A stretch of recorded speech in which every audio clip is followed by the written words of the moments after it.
Good morning everyone. Kannada ವ್ಯಾಕರಣ. ಕನ್ನಡ ವ್ಯಾಕರಣದಲ್ಲಿ ಇದು 3ನೇ ಕ್ಲಾಸು. ಎಕ್ಸಾಮ್ಗೆ ಇಂಪಾರ್ಟೆಂಟ್ ಇರುವಂಥ ಪಾಯಿಂಟ್ಸ್ಗಳನ್ನು ನಾನು ಎಕ್ಸ್ಪ್ಲೈನ್ ಮಾಡಿದ್ದೀನಿ. ಇದು ಇಂಪಾರ್ಟೆಂಟ್ ನೋಟ್ಸ್ ಇದೆ. ಇದರ ಜೊತೆಗೆ ನಾನು previous year questions paper chapter wise explanation with previous year questions paper ಕೂಡ ಎಕ್ಸ್ಪ್ಲೈನ್ ಮಾಡಿದ್ದೀನಿ. ಇದು ವಿಭಕ್ತಿಯ ಪ್ರತ್ಯಯದಲ್ಲಿ ನೀವು ಈ ಬಾಕ್ಸನ್ನು ನೆನಪಿಡುವಂದರೆ ಸಾಕು. ಎಕ್ಸಾಮಲ್ಲಿ ಈ ಬಾಕ್ಸ್ ಒಳಗಡೆ ಕ್ವಶನನ್ನು ಕೇಳಿದ್ದಾರೆ. ನನಗೆ ಆಲ್ರೆಡಿ ಈ ಬಾಕ್ಸನ್ನು ಯಾವ ಥರ ನೆನಪಿಟ್ಕೊಳ್ಬೇಕು, ಇದ್ರ ಮೇಲೆ ಯಾವ ಥರ ಕ್ವಶನ್ಸನ್ನು ಕೇಳ್ತಾರೆ ಅಂತ ಕ್ಲಾಸನ್ನು ಮಾಡಿ ಈಗ ಆಲ್ರೆಡಿ ಅಪ್ಲೋಡ್ ಮಾಡಿದ್ದೀನಿ. ಇಂಪಾರ್ಟೆಂಟ್ ಕ್ಲಾಸು, ಹೋಗಿ ಕ್ಲಾಸನ್ನು ನೋಡಿ. ಇವತ್ತಿನ ಕ್ಲಾಸು ನಾಮಪದ ಮತ್ತು ಇದ್ರ ಬಗ್ಗೆ ಎಕ್ಸ್ಪ್ಲನೇಷನ್ ಮತ್ತು ಪ್ರೀವಿಯಸ್ ಇಯರ್ ಕ್ವಶನ್ಸ್ ಪೇಪರ್. ಇಷ್ಟು previous year questions paper important. ಈ ನೋಟ್ಸ್ ನಿಮಗೆ ಇದು ಇಂಪಾರ್ಟೆಂಟ್ ನೋಟ್ಸ್ ಇದೆ. ಎಕ್ಸಾಮ್ಗೆ ಏನೆಲ್ಲ ಇಂಪಾರ್ಟೆಂಟ್ ಇದೆಯಲ್ಲ ಅದನ್ನು ಮಾತ್ರ ನಾನು ಎಕ್ಸ್ಪ್ಲೈನ್ ಮಾಡ್ತಾ ಇರೋದು. ನಿಮಗೆ ಈ ಕ್ಲಾಸದು ಕಂಪ್ಲೀಟ್ ಕನ್ನಡದ ಮತ್ತು ಕ್ಲಾಸದು PDF ಏನಾದರೂ ಬೇಕಾದರೆ ಕೆಳಗಡೆ ಡಿಸ್ಕ್ರಿಪ್ಷನಲ್ಲಿ ಒಂದು ಟೆಲಿಗ್ರಾಮ್ ಲಿಂಕನ್ನು ಕೊಟ್ಟಿರ್ತೀನಿ. ಅಲ್ಲಿ ಹೋಗಿ ನನಗೆ ಕನ್ನಡ ಅಂತ ಒಂದು ಮೆಸೇಜ್ ಹಾಕಿ, ಈ PDF ಅನ್ನು ನಿಮಗೆ ಕಳಿಸ್ಕೊಡ್ತೀನಿ. ಇಂಪಾರ್ಟೆಂಟ್ ಕ್ಲಾಸು ಇದು ಕಂಪ್ಲೀಟ್ ಆದಮೇಲೆ ನಿಮಗೆ ಇಂಗ್ಲೀಷನ್ನು ಕಂಪ್ಲೀಟ್ ಮಾಡ್ತೀನಿ. ಒಂದೇ ಕ್ಲಾಸಲ್ಲಿ ಇಂಗ್ಲೀಷನ್ನು ಕಂಪ್ಲೀಟ್ ಮಾಡ್ತೀನಿ. ಇಂಪಾರ್ಟೆಂಟು. ಇಲ್ಲಿ ನೋಡಿ, ನಾಮಪದ. ಒಂದು ಸೆಕೆಂಡ್ ಜೂಮ್ ಮಾಡ್ತೀನಿ. ಇದು ತುಂಬಾ ಈಜಿ ಇದೆ. ನಾಮಪದ ತುಂಬಾ ಈಜಿ ಇದೆ. ಗುಣವಾಚಕ ನೋಡಿ, ವಸ್ತುಗಳ ಗುಣ, ರೀತಿ, ಸ್ವಭಾವಗಳನ್ನು ತಿಳಿಸುವ ವಿಶೇಷಗಳಿಗೆ ಗುಣವಾಚಕ ಎನ್ನುವರು. ನೋಡಿ, ಚಿಕ್ಕ, ದೊಡ್ಡ, ಒಳ್ಳೆಯ, ವೀರ, ಶೂರ, ದುಷ್ಟ, ಸುಂದರ, ಕಿರಿಯ, ಹಿರಿಯ, ದೊಡ್ಡ, ಚಿಕ್ಕ, ಈ ಎಲ್ಲ ಹೊಸದು, ಹಳೆಯದು, ಕೆಂಪದು, ಇವೆಲ್ಲವೇನಿದೆಯಲ್ಲ ಇದು ಒಂದು ವಸ್ತುವಿನ ಗುಣವನ್ನು ಹೇಳುತ್ತದೆ. ಆ ವಸ್ತು ಹೇಗಿದೆ, ಸುಂದರವಾಗಿದೆಯಾ, ವಸ್ತು ಕಿರಿಯವಾಗಿದೆ, ವಸ್ತು ಹಿರಿಯವಾಗಿದೆ, ವಸ್ತು ಹೊಸದ, ವಸ್ತು ಹಳೆಯದ ಅಂತ ಒಂದು ವಸ್ತುವಿನ ಗುಣವನ್ನು ಹೇಳುತ್ತದೆ. ಅದಕ್ಕೆ ಗುಣವಾಚಕ. ಇಂಪಾರ್ಟೆಂಟ್. ಅದರ ಮೇಲೆ ಕ್ವಶನ್ಸ್ ಕೂಡ ಕೇಳಿದ್ದಾರೆ. ಇಲ್ಲಿ ನಾನು ಕ್ವಶನ್ಸ್ ಕೂಡ ಹಾಕಿದ್ದೀನಿ, ಇಂಪಾರ್ಟೆಂಟ್ ಇದೆ. ನೆಕ್ಸ್ಟ್, ವಸ್ತುವಾಚಕ. ಇದು ಗುಣವಾಚಕ ಆಯಿತಾ. ನೆಕ್ಸ್ಟ್, ವಸ್ತುವಾಚಕ ನಾಮಪದ. ಮನುಷ್ಯ, ಪ್ರಾಣಿ, ಪಕ್ಷಿ, ಸ್ಥಳ, ವಸ್ತುಗಳ ಹೆಸರನ್ನು ಸೂಚಿಸುವ ನಾಮಪದಗಳನ್ನು ವಸ್ತುವಾಚಕ ಎನ್ನುವರು. ಇಂಪಾರ್ಟೆಂಟ್. ಇಲ್ಲಿ ನೋಡೋದು ವಸ್ತುವಾಚಕ.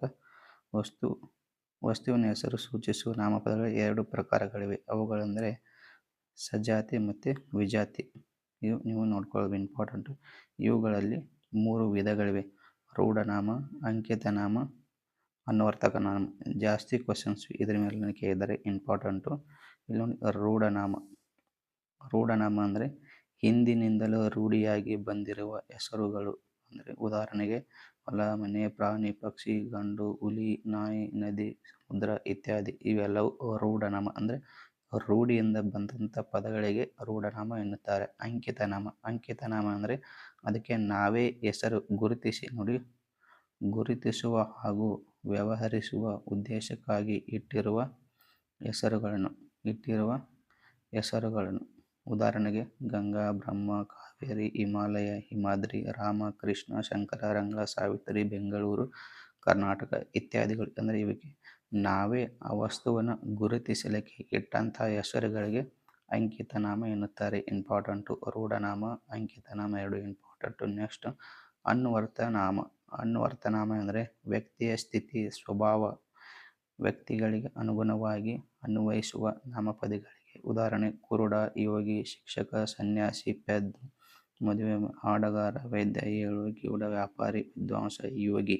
ಅಂದರೆ ಆ ವ್ಯಕ್ತಿಯ ಗುಣವನ್ನು ನೋಡಿ, ಆ ವ್ಯಕ್ತಿಯ ವರ್ತನೆಯನ್ನು ನೋಡಿ ಹೇಳೋದಕ್ಕೆ ಅನ್ವರ್ಥಕ ನಾಮ. ಆ ವ್ಯಕ್ತಿ ವರ್ತನೆ, ಆ ವ್ಯಕ್ತಿ ಏನಿದ್ದಾನೆ, ಶಿಕ್ಷಕ ಇದ್ದಾನೆ, ಸನ್ಯಾಸಿ ಇದ್ದಾನೆ, ಅಥವಾ ಆಟಗಾರ, ವೈದ್ಯ ಇದ್ದಾನೆ, ಆ ವ್ಯಕ್ತಿಯ ವಿನ್ಯಾಸ ಮತ್ತು ಯೋಗಿ ಇದ್ದಾನೆ, ಆ ವ್ಯಕ್ತಿಯ ವರ್ತನೆಯನ್ನು ನೋಡಿ ಹೇಳೋದಕ್ಕೆ ಅನ್ವರ್ಥಕ ನಾಮ. ಇಲ್ಲಿ ಕ್ವಶನ್ಸ್ ಕೂಡ ಕೇಳಿದ್ದಾರೆ. ಇಂಪಾರ್ಟೆಂಟ್. ಇಲ್ಲಿ ನೋಡಿ, ಪಂಡಿತ ಎಂಬುದು ಡ್ಯಾಶ್ ಕೆಳಗಿನ ನಾಮಪದ ಅಂತ ಕೇಳಿದ್ದಾರೆ. ಇದು ಅನ್ವರ್ಥಕ ನಾಮ. ಇಲ್ಲಿದೆ ನೋಡಿ, ಪಂಡಿತ. ಇಲ್ಲಿ ಇಂಪಾರ್ಟೆಂಟ್. ಕೆಳಗಡೆ ತೋರಿಸ್ತೀನಿ. ಇಂಪಾರ್ಟೆಂಟ್.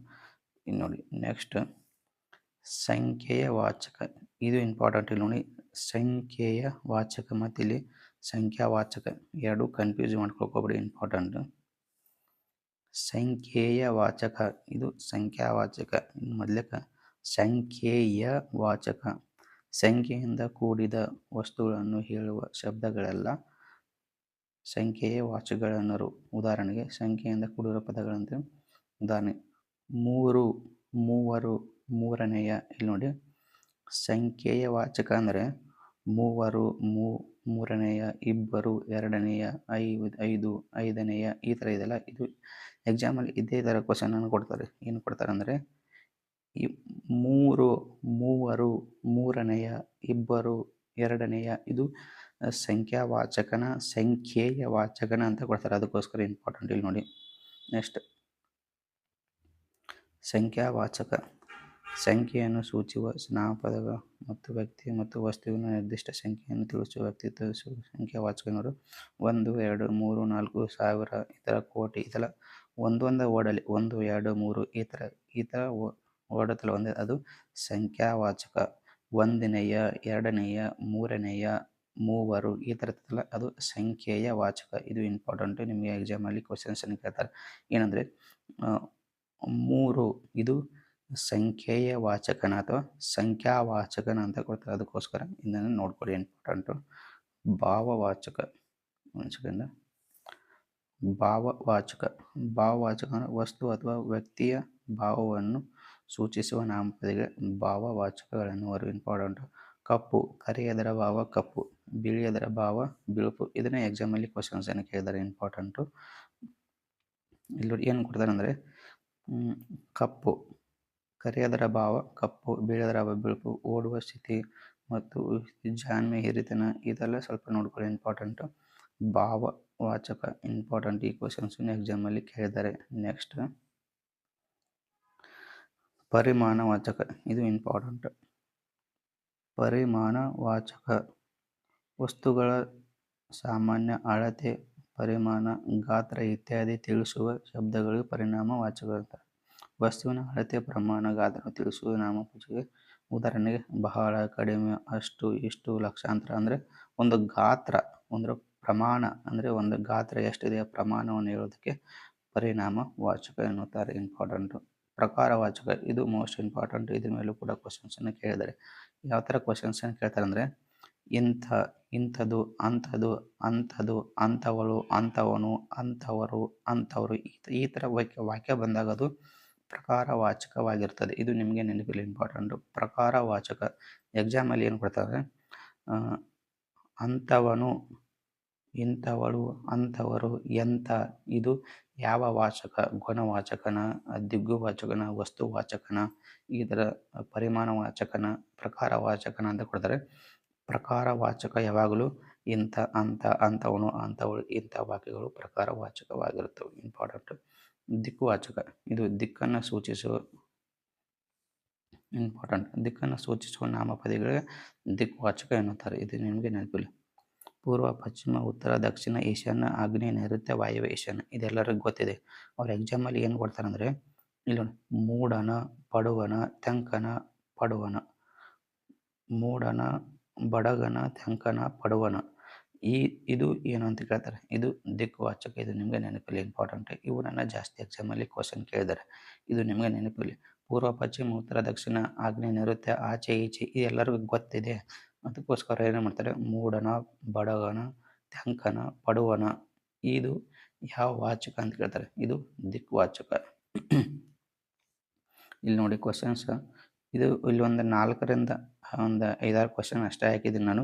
ನಿಮಗೆ PDF ಬೇಕಾಗಿದ್ದರೆ ಕೆಳಗಡೆ ಡಿಸ್ಕ್ರಿಪ್ಷನಲ್ಲಿ ಒಂದು ಲಿಂಕನ್ನು ಕೊಟ್ಟಿರ್ತೀನಿ. ಅದ್ರ ಮೇಲೆ ಕ್ಲಿಕ್ ಮಾಡಿ ಟೆಲಿಗ್ರಾಮಲ್ಲಿ ನನಗೆ ಕನ್ನಡ ಅಂತ ಟೈಪ್ ಮಾಡಿ ಒಂದು ಮೆಸೇಜ್ ಮಾಡಿ. ಅಲ್ಲಿ ನಿಮಗೆ ಕಂಪ್ಲೀಟಾಗಿ ಕನ್ನಡದ PDF ಅನ್ನು ಕಳಿಸ್ಕೊಡ್ತೀನಿ. Important class. ಹಿಮಾಲಯ ಪರ್ವತ ಎಂಬುದು ಡ್ಯಾಶ್ ಅಂದರೆ ನಾಮಪದ. SD 2019ರಲ್ಲಿ ಕೇಳಿದರೆ. ಪಂಡಿತ ಎಂಬುದು ಈ ಕೆಳಗಿನ ಯಾವ ನಾಮಪದಕ್ಕೆ ಹೆಸರು ಉದಾಹರಣೆಯಾಗಿದೆ. ಅನ್ವರ್ಥಕ ನಾಮ, ಇಲ್ಲಿ ನೋಡ್ಬೋದು. ನೆಕ್ಸ್ಟ್ ಬೆಟ್ಟ, ಬೆಟ್ಟ ಎಂಬುದು ಡ್ಯಾಶ್ ಅಂತ ಕೊಟ್ಟಿದ್ದಾರೆ, ಬೆಟ್ಟ ನಾಮಪದ. ಪುಸ್ತಕ, ಪುಸ್ತಕ ಎಂಬುದು ನಾಮ ಪ್ರಕೃತಿ. KPSC 2021ರಲ್ಲಿ ಕೇಳಿದರೆ ಪಂಡಿತ ಎಂಬುದು ಈ ಕೆಳಗಿನ ಯಾವ ನಾಮಪದಕ್ಕೆ ಉದಾಹರಣೆಯಾಗಿದೆ. ಪಂಡಿತ, ಮತ್ತೆ ಕ್ವಶನ್ ರಿಪೀಟ್ ಆಗಿದೆ. ಅನ್ವರ್ಥಕ ನಾಮಪದ, ಇಲ್ಲಿ FD 2019. ನೆಕ್ಸ್ಟ್ ಇಲ್ಲಿ ಅದೇ ಕ್ವಶನ್ ಕೆಳಗಡೆ ರಿಪೀಟ್ ಆಗಿದೆ. ಇಷ್ಟು ಇಂಪಾರ್ಟೆಂಟ್. ನಿಮಗೆ PDF ಏನಾದರೂ ಬೇಕಾಗಿದ್ದರೆ ಕೆಳಗಡೆ ಕಮೆಂಟ್ ಮಾಡಿ, ನಿಮಗೆ PDF ಕಳಿಸ್ಕೊಡ್ತೀನಿ. Thank you.